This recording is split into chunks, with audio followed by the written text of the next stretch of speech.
Today is November 23rd, 2020. The United States pulls out of the Open Skies Treaty with Russia. Federal benefits are set to run out just after Christmas, and the Trump team starts to fall apart as scant evidence shows up of voter fraud across the country.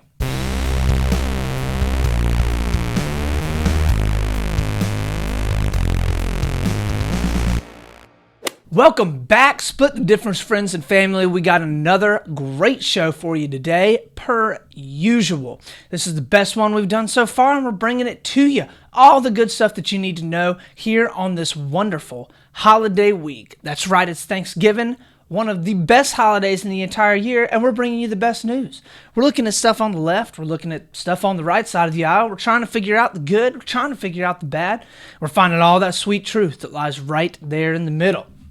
So, if you are new with us today, I want to go ahead and let you know we are a political podcast that does our best to kind of look at both sides of the aisle and figure out where the truth or where the moderation often lies. We see a bunch of stuff on the media that tells us that we're more divided than ever, which I'll actually talk a good bit about today. And we also see that, we're not supposed to get along with the people on the other side of the aisle, that they're our enemies. Well, that's not necessarily true, and we don't believe that here on Split the Difference podcast. We work actively to have some unity, to build a community of people that can talk and have open conversation and have their opinions that are well-informed, but also be okay with, agreeing to disagree with people across the way from them. So, with all of that having been said, if that's something that you're interested in, come along with us as we hop on in to our story number one. So our first story of the day is that the United States, and by the United States I mainly mean Trump and the Trump administration, decided to pull out of the Open Skies Treaty with Russia. Now, this is actually a pretty big foreign policy decision that Trump made about 6 months ago, and I'll explain a bit about what the Open Skies Treaty is, but our relationship with especially Russia and China has become increasingly tested over the past 10 years or so. 10 to 15 years. And I think that foreign policy is something that a lot of Americans are actually starting to slowly but surely start to care more about again. During the Cold War, through the 60s all the way up through the 80s, late 80s, foreign policy was a really, really big deal to most Americans because, honestly, it meant a lot, right? Like, there was a huge fear of constantly having to go to war with Russia or go to war with some other communist country that was doing horrible things. And so the United States, when they elected a president, whoever that president was, they had to have a very good foreign policy front, and they had to be somebody that you would think would do well on a world stage. Well, I think that's starting to come around again and starting to become more important again as Russia is building up power and as China is building up power as well. So Trump decides to pull us out of a treaty that has been around since around the H.W. Bush era. So it was signed, I think, around 1992. And so the idea was basically in this treaty to try and relieve some tension between Russia and the Western allies, meaning United States and a bunch of the different European powers as well. This was right after the Soviet Union had just fallen, and one of the biggest problems that Russia had with the West was there was zero trust, and there really wasn't any reason for any trust, right? We'd all been at war with Russia, and there'd been an arms race, and the Cold War had happened with Russia for decades at this point, and so the Soviet Union had just collapsed, and Russia was really, honestly, a kind of a melting pot at this point. Like, it was trying to figure out what exactly it was going to be post-communism, quote-unquote, right? Although it obviously is still communist, very much so. So, one of the most difficult things to rebuild between two countries is trust, and obviously it's not been done super well because the United States doesn't trust Russia at all, and Russia definitely doesn't trust the United States. So the Open Skies Treaty basically said that Russia could fly planes over the Western Allied territories, and the Western Allied territories could fly planes over Russia in certain parts as well. Well, the idea here is basically to just have have a little bit of a mutual understanding where it's like, hey, we can see what you're doing, you can see what we're doing, and we're okay with that because we're not at war with one another anymore. So Trump and many Americans for years have alleged that Russia is not upholding their end of the deal and their agreement, and basically that the United States, as a result, should pull out of the agreement. This has not been an extremely popular opinion, but it is an opinion that some people on the right side of the aisle have had for a little while nonetheless. We had some incredibly old planes that we were still flying there. So Trump decided around April or May of this year to give basically a 6-month, you had in the treaty, you had to give a 6-month notice before you were going to pull out. That would basically allow for any kind of like renegotiations or anything else to happen. And Trump let them know around May, hey, we're going to be pulling out. Well, sure enough, he actually did. So now we have a bunch of really old planes that literally have not been updated at all since 1992. They were probably old in 1992. We are still using liquid film, like actual film, out of these planes. Like, we were supposed to go through, Congress had appropriated like $40-something million or something to update all the cameras and stuff on the planes for this specific treaty. I mean, like, we didn't even have digital cameras in these planes. So obviously it was much more of a show, okay? It's not like we were actually getting a lot of our intelligence from these planes. We were literally just doing this so that we were able to keep tensions low between Russia and the West. So many on both sides of the aisle have been critical on this. It's not, I mean, the left is always critical of Trump, but the right has also kind of joined in and being a little critical about this because it kind of causes further distance, not just between America and Russia, which has been, there's increasingly been a wedge between America and Russia, but it also kind of puts a little bit of distance between us and our allies as well. And one of the biggest critiques that especially the left has had of Donald Trump, but also some on the right, have had of his foreign policy has been that he actually has driven a little bit of a wedge in between us and our allies. America, in a lot of ways, has always been true to their allies as much as possible and has honestly boasted of having a lot of allies around the world. We are the people that you want to be allies with. And a lot of senses for most of America's history, or maybe at least in the 20th century, America was the person you wanted to be friends with because they were kind of the bully on the schoolyard that sometimes would be nice to you if you were nice to them. So people on both sides have argued that, pushing this, like a push that Donald Trump has done towards this nationalistic populism, where all he's done is said that we're going to put America first. We're not going to worry about anybody else. We're not going to worry about our allies. We're going to make them pay their fair share. We're going to be it's going to be make America great again, not make the world great again. Many have looked at that and said, Donald Trump, that has actually pulled us away from our allies a good bit. So personally, I think Donald Trump's foreign policy has actually been very, very good. I think that's kind of been one of the diamonds in the rough for the Trump presidency.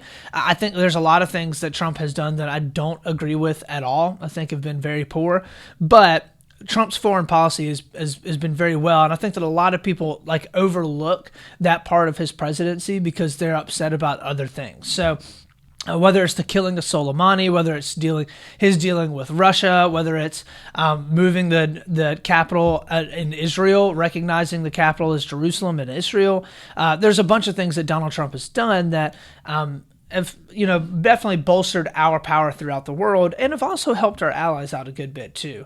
I think one of the worst things about Barack Obama's presidency was the foreign policy. So Barack Obama had a lot of good things, a lot of redeeming things about his presidency, but one of the things to me that was not very good was Barack Obama's foreign policy. I think the Iran deal was absolutely terrible when it was constructed. Trump pulled us out of that, and now I think Joe Biden wants to get us back into the Iran nuclear deal, but anyways, you could also argue that, many of our allies, relationships with allies were damaged with Barack Obama because we weren't strengthening on the world stage like we have under Trump. When we are strong, when the United States is strong, our allies are strong as well. A lot of people would make that argument. So what confuses me about this specific treaty, though, Trump pulling out of this and why it's important, is because this comes not long after. If you think back to a couple weeks ago, I actually did a bit about this on my podcast as well, but it appeared that his administration was going to be extending the New START treaty with Russia, which is now the only treaty that we have left with Russia in terms of any types of arms treaties. And that is set to expire in February of 2021. And the New START treaty is basically there to limit nuclear power between the United States and Russia. It kind of is like, all right, well, we're going to set this thing in place that says we are going to not continue to build up our nuclear arsenals, right?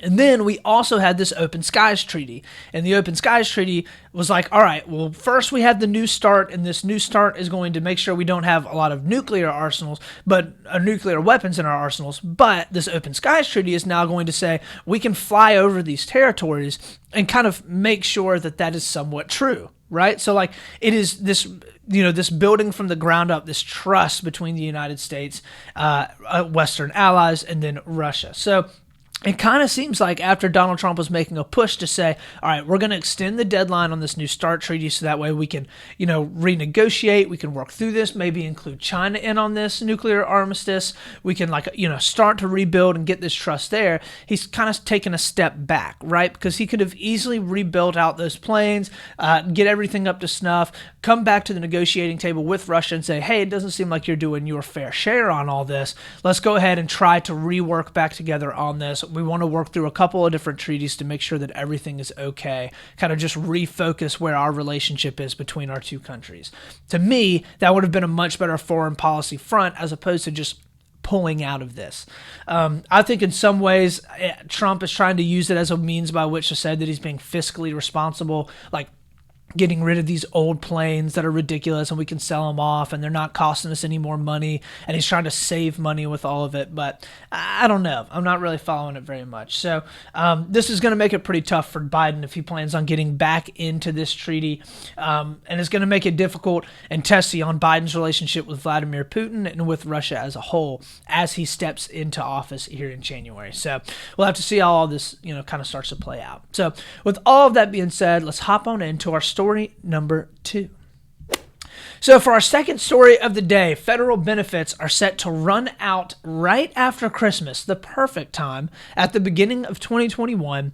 A lot of federal benefits have been set in place by Congress through the CARES Act earlier this year as a result of the coronavirus pandemic, basically trying to bolster up the economy as much as possible because the economy has been honestly, the only thing that's been floating the economy along has been the Federal Reserve this entire year. So a lot of federal benefits are on the way out. This includes like a lot of unemployment benefits, like student loan, pushing back student loan payments and stuff.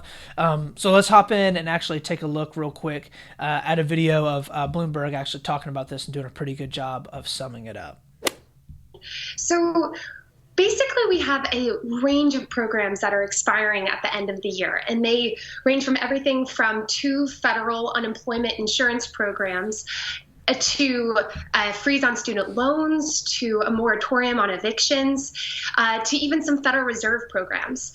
And basically what we're seeing and what we're worried about is that you're going to get to the end of the year, and unless Congress acts, millions of people are going to lose these lifelines that they've had throughout the pandemic that has helped them stay afloat. Right. So, cool. So that is Bloomberg kind of talking through a little bit of what's going on. You kind of heard there. She mentioned a lot of different things, right? So it's not like it's just federal unemployment. And I think that a lot of the things that you hear online and that you see like on Twitter is like, oh, the United States government hasn't done anything for me and my family throughout this pandemic. The only thing that I've gotten is a $1,200 check. And it's like, well, some of that is true, right? If you kept your job through the entire pandemic, then yeah, you likely didn't really get nearly as much.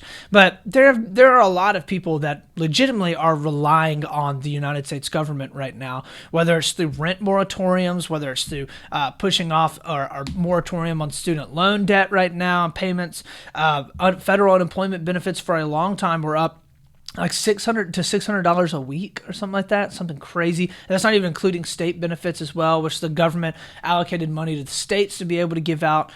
So there are a lot of benefits that are going to be ending right around Christmas. And at this point, it really doesn't look like the Republicans are going to be doing anything in this lame duck Congress in order to be able to, get something pushed through, especially in the Senate. So Mitch McConnell, it looks like, is going to be kind of just sitting on his laurels a little bit and being like, we're just going to have to see what happens once Biden gets into office. It looks like, depending on how the runoff goes in Georgia, It could be a tied Senate, 50-50 between Democrats and Republicans. And if that happens, it definitely is going to look like the Democrats are going to get in and pass a gigantic stimulus relief package. Nancy Pelosi and a lot of the Democrats, especially in the House, have been talking about for the majority of this year that they want to come in and pass the HEROES Act, which the HEROES Act at face value is just, I mean, it's like $3 or $4 trillion, I think it got to at one point, of stimulus relief that the Democrats want to hand out to Americans.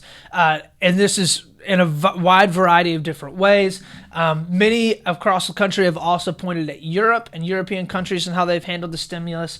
Many of the countries have decided to shut down their economy completely, but just actually literally pay people to stay home. Like, I think in the UK at one point, they shut down the economy and then started paying people basically like $2,000 a month to just stay at home. You know, like basically just like we're going to just pay you this and you're just going to not go to work or do anything at all. Some countries have paid every person in the workforce literally thousands of dollars over the course of the pandemic. The EU actually came together and agreed to an $890 billion stimulus plan that they're going to give to the countries there in the EU. Most of that money being given through grants. So that way some of the smaller countries, or especially the southeastern countries that have been struggling a little bit more in Europe, are not going to have to actually pay those back. They raised them all through bonds, and they raised that money pretty quickly. So I think what's interesting here is there are a couple of ways to go about it, and this is where the Republicans and the Democrats are differentiating a lot. Is the Republicans are basically saying the coronavirus isn't killing nearly as many people as we thought that it would. We can keep the economy open. The last thing that we need is for another shutdown, because that's going to destroy the economy even worse than it already is. We've already had a colossal amount of small businesses and restaurants and all this stuff shut down. We want to keep the economy open. We're just going to have to wear our masks and just figure it out when people get sick. The Democrats, on the other hand, are saying, no, we have enough money within the United States government. What we should do is shut everything down so that way we can get rid of the pandemic while we're handing out the vaccine, and we're just going to pay people to just stay home. And if they can't work, we're going to give them money if they can't work, and we're going to get rid of this coronavirus pandemic. So the first one sounds awful because it sounds like the Republicans don't care at all about what's happening. And the Republicans were jumping up and down in the CARES Act to basically bail out a bunch of large businesses, which is ridiculous to say the least. You tell all the American people they got to pick themselves up by their bootstraps, but you can give Delta $50 billion. Come on. Anyways, on the other side of the aisle, though, my question is, where's all this money going to come from, right? And the idea is, oh, we're the richest country in world history. Like, we've got more money than we know what to do with. Like, we've got trillions and trillions and trillions of dollars in our GDP. We can always find the money. And it's like, yeah, okay. Well, we can't always find the money, but do we always find the money? Like, yes, we hand that money out, but like that money has to come from somewhere. And my question is, it doesn't look like the Democrats especially want to ease spending, but the Republicans don't want to ease spending either. And they haven't eased spending in a long time. So if we're going to continue to up our spending, but we're never going to actually, stop spending money and try to figure out a way to get rid of the deficit right now, then like eventually you're going to run out of money. Eventually. That's just how money works, right? Like, you can't, as the United States government, it doesn't matter if it's the United States government, can't just go out and spend money nonstop, endlessly for years and years. Like, eventually the money will run out. Eventually countries will look at the United States and they'll be like, their dollar isn't worth crap anymore because they spend it so much. Like, eventually, the government is going to run out of money. They can't just keep printing money forever, okay? So my question is, if the Democrats want to roll out a $3 or $4 trillion plan and absolutely blow the deficit in the budget through the roof, then like, all right, we're going to have to start cutting back on other programs that the United States spends the vast majority of its budget on. And that includes Social Security. That includes welfare. That includes food stamps. Like, we're going to have to start getting rid of some of these programs that the United States government pays so much money out every year on. That may mean cutting back on the military expenditure as well. Like, there's going to have to be things that are done in order to be able to raise this money. And that's where I feel like we don't have a lot of this conversation. Like, it's always, well, the government needs to give me money because I always love it when the government gives me money. But it's never, oh, wait, actually my taxes are going to increase by a lot here in 4 or 5 years because of this $4 trillion stimulus. So all of this money actually always ends up getting taken out of the middle class. So that's why I'm kind of like, we need to figure out other ways to go about doing it. So anyways, with all that having been said, let's hop on in to our last story of the day. Story number 3. So for the third story of the day, the Trump legal team is honestly just rambling at this point. Like, it is starting to become a spectacle in and of itself, and it's starting to become a little bit ridiculous. And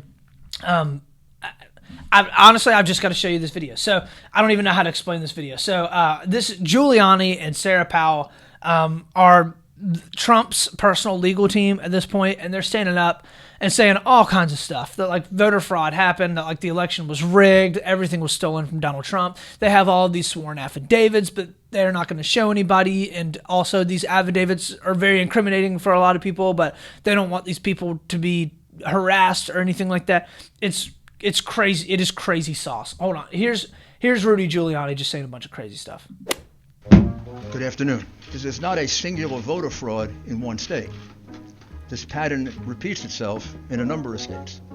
Almost exactly the same pattern. When it's being counted, almost invariably in the United States, up until the mass cheating that went on in this election, a Republican and a Democrat inspector, as well as others, if there are other parties, is allowed to watch the unsealing of this ballot. That could have been Mickey Mouse. That could have been a dead person. That could have been not filled out properly. That could have been the same person 30 times. That could have been, and all these things have happened, by the way. So, did you all watch my cousin Vinny? How many fingers do I got up? And she says, 3. Well, she was too far away to see it was only 2. These people were further away than my cousin Vinny. So eventually starts talking about my cousin Vinny. What is he doing? All the while, okay? And this was a huge meme across the entirety of the internet for such a long time over the weekend. But he had a whole bunch of like hair dye in his hair, and all the while he's sweating profusely on the stage, and it's just running down the sides of his face, like just these black streaks running down the side of his face. They're looking like the biggest group of clowns right now. I don't understand how you can look at this and be like, this makes sense. This is all really good stuff. You know what I mean? Like, man, Trump's legal team's really got it all together, right? But the tough thing is it's sowing doubt. It's sowing a lot of doubt and a lot of discord because at this point, like a lot of people are just confused, right? Like a lot of people are just like, well, if they do have all this evidence, like if they're going to be dropping all these affidavits and they're going to be doing all this stuff, then like, well, I kind of want to wait and see. Like, we don't need to say that Joe Biden is the president if they really do have all this evidence for fraud. But a lot of people are starting to lose faith that they actually have anything, that they actually have any evidence of fraud at all. A lot of Republicans, like Chris Christie, for example, has come out and basically called it a national embarrassment, which I totally agree with. So here's Chris Christie talking about it now. The president's response was to attack Pat Toomey on Twitter. Is it finally time for this to end? Yes. And here's the reason why. The president has had an opportunity to access the courts. And I said to you, George, starting at 2:30 a.m. on Wednesday morning, if you've got the evidence of fraud, present it. And what's happened here is, quite frankly, the conduct of the president's legal team has been a national embarrassment.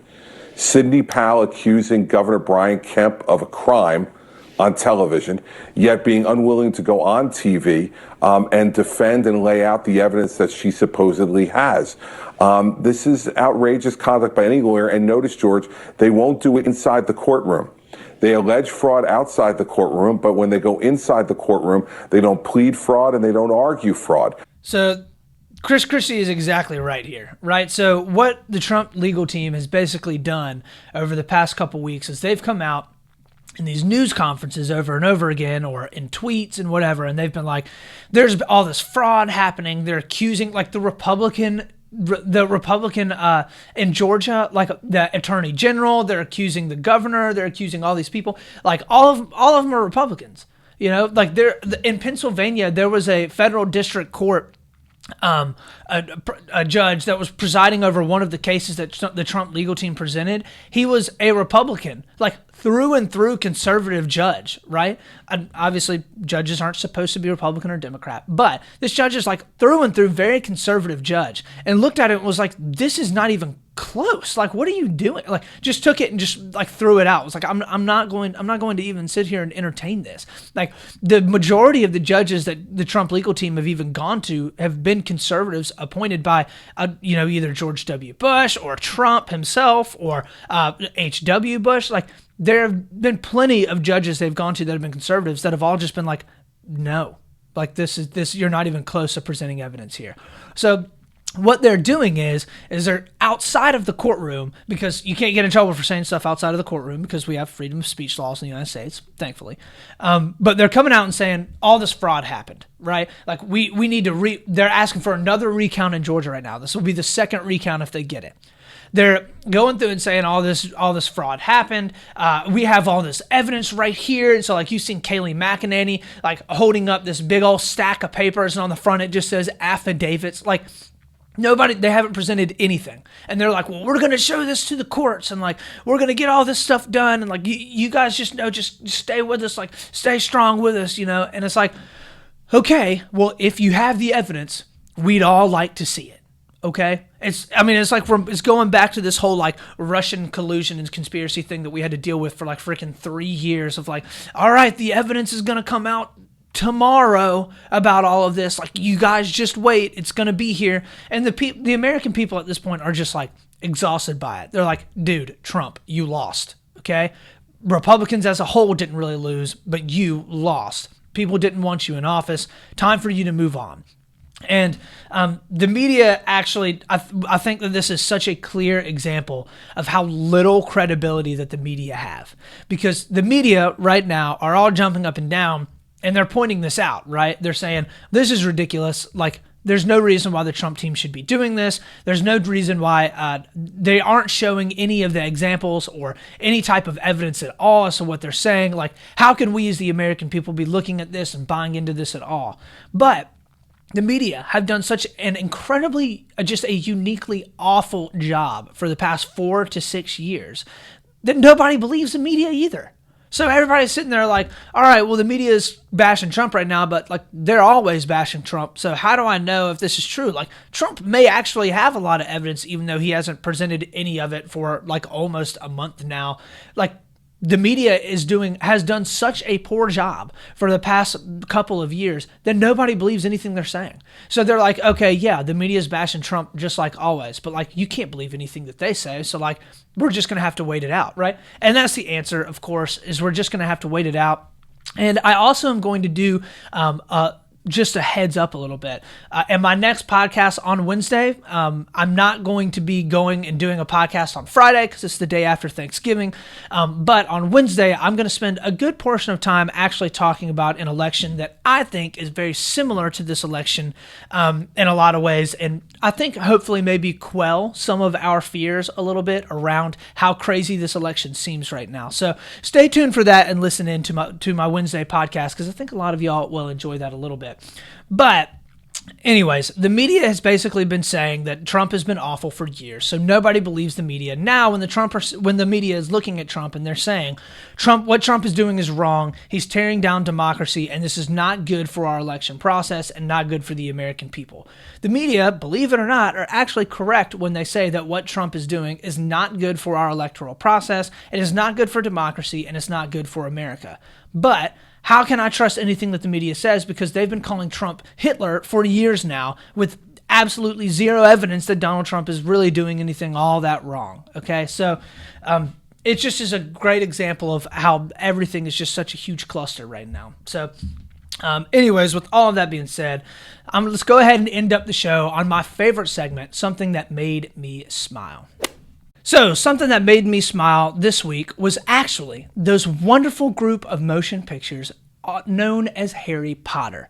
Many of you love those movies because they are so good and they are such good family fun and they're awesome, and you're just sitting there like, man, I wonder what it would be like to be in the wizarding world.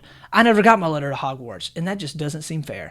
Well, we watched Sorcerer's Stone last night. We normally watch these movies right around this time of year. I think maybe because ABC Family did their 25 Days of Christmas, and for some reason Harry Potter is now just a Christmas movie for a whole lot of people. I don't know. Kind of what happened for us. So we started over watching number 1 last night. Had a ton of fun watching it. Forgot how good those movies were. I'd literally do this every single year. So if you haven't watched the Harry Potter movies at all, you definitely need to watch them. If you haven't watched them in a while, you also definitely need to watch them. So that is the show for the day. Thank you so much for tuning in and for checking us out. Please find us on all the different social media platforms. I'm on Instagram. I'm on Facebook. I'm on YouTube.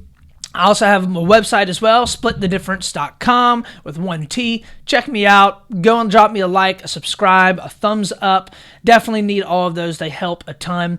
If you have any feedback or questions or want to say, hey, like always, drop me a message. Definitely monitoring all those and want to hear from you as much as possible. Remember, as always, guys, we're going to keep a level head. We're going to always be reasonable, and we're going to always split the difference. This is Austin Taylor.